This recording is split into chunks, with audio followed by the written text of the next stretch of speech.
Schoki-Blechkuchen. Ganz einfach selber fein gemacht. Wow! Und zwar ganz klassisch. Okay. Also einfach mit Zucker, Eier, nehmen wir Baumnuss dazu, Backpulver, schön viel Schoki, Jawohl. Butter, Dessertgewürz, Mehl natürlich und ein bisschen Kakaopulver noch. Freue mich drauf. Danke. Vorbereitet habe ich hier jetzt auch noch ein Wasserbad. Da werden wir Butter und Schoki aufschmelzen und nachher fügen wir das oder andere Zutaten zu. Fange ich gleich mit dem Butter ein. Ich brauche eben 200 Gramm heißes Bad oder warmes Bad zu Hause. Ich habe hier wirklich eine Pfanne, Wasser im Boden und eine Glasschüssel oben drauf. Nicht so viel Wasser füllen, nicht, dass ich nachher beim Rühren hier diese Wasser in die Schoki-Butter-Mischung habe. Ich habe hier eine dunkle Schoki, 47% Kakaoanteil. Nur grob schneiden. Und jetzt lasse ich nur so ein bisschen hier. Rühren wir schön zusammen mit dem Butter, dann können sie wirklich zusammen aufschmelzen. Die schneide ich wirklich so in gröbere Stücke. Ich mache heute hier die absolut klassische Variante mit Baumnuss.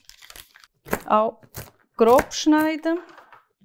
So, und jetzt muss man wirklich schön rühren, dass alles gleichmäßig aufgeschmolzen ist. Kann ich abstellen.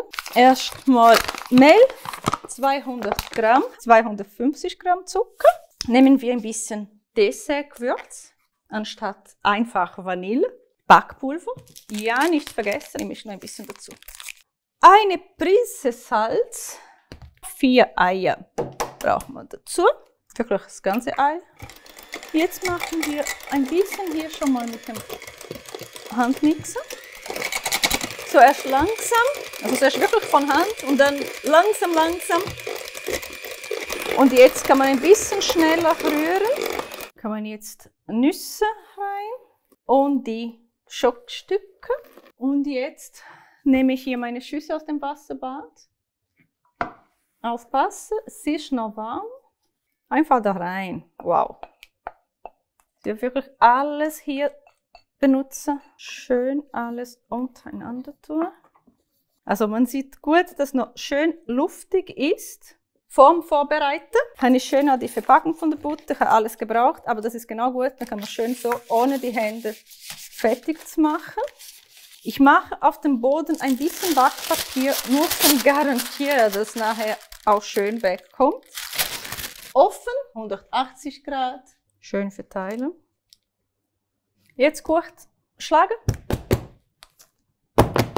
Jetzt nehmen wir doch die Luft hier weg von der Form. Und jetzt brauchen wir nur noch den Ofen. 20 Minuten passt. Der steht, die wartet schon da.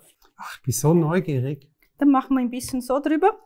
Ah. Mit Kakaopulver. Jetzt kannst du beide probieren. Und dann mache ich auch noch ein bisschen hier gerade oben drauf. Ich habe noch so ein Stück Schoki drinnen gelassen, wie das schön so schmilzt.